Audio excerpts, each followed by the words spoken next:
தேவனே, இன்று என்னை உருமாற்றும். ஜூன் மாதம் 12ஆம் தேதி.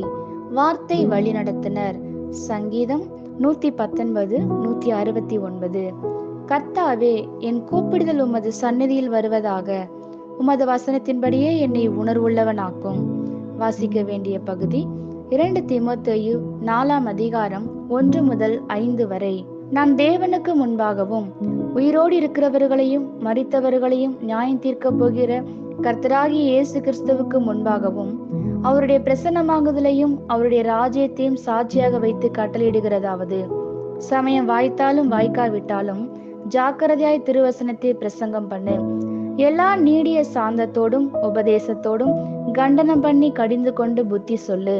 ஏனென்றால் அவர்கள் ஆரோக்கியமான உபதேசத்தை பொறுக்க மனதில்லாமல் செவித்தனம் உள்ளவர்களாகி தங்கள் சுய இச்சைகளுக்கேற்ற போதகர்களை தங்களுக்கு திரளாக சேர்த்து கொண்டு சத்தியத்துக்கு செவியை விலக்கி கட்டுக்கதைகளுக்கு சாய்ந்து போகும் காலம் வரும்.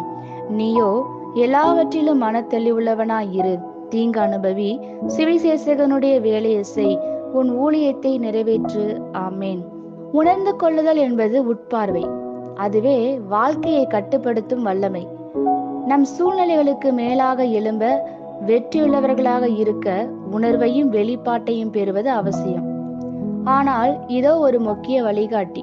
ஒரு ரயில் சேர வேண்டிய இடத்தை அடைய என்ஜினும் தண்டவாளமும் இரண்டும் அவசியம்.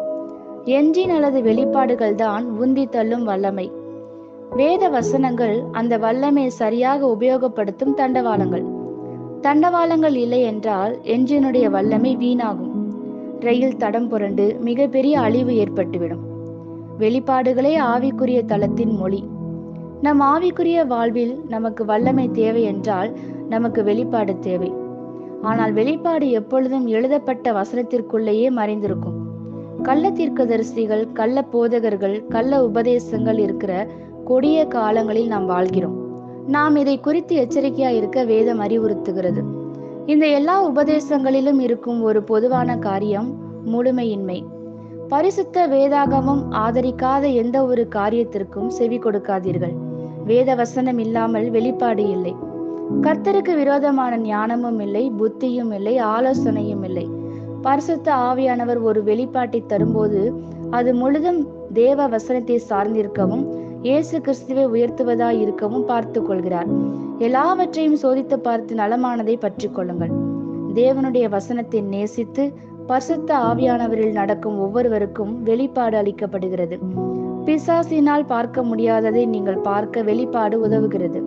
நீங்கள் இயேசுவை போல சூழ்நிலைகளை பார்க்காமல் அதை கடந்து பார்க்கிறீர்கள். வெளிப்பாடு உங்கள் வாழ்க்கையை உருமாற்றி அமைக்கிறது. ஆமேன். இந்த வார்த்தைகளினால் நீங்கள் ஆசீர்வதிக்கப்பட்டீர்கள் என்று நாங்கள் நம்புகிறோம்.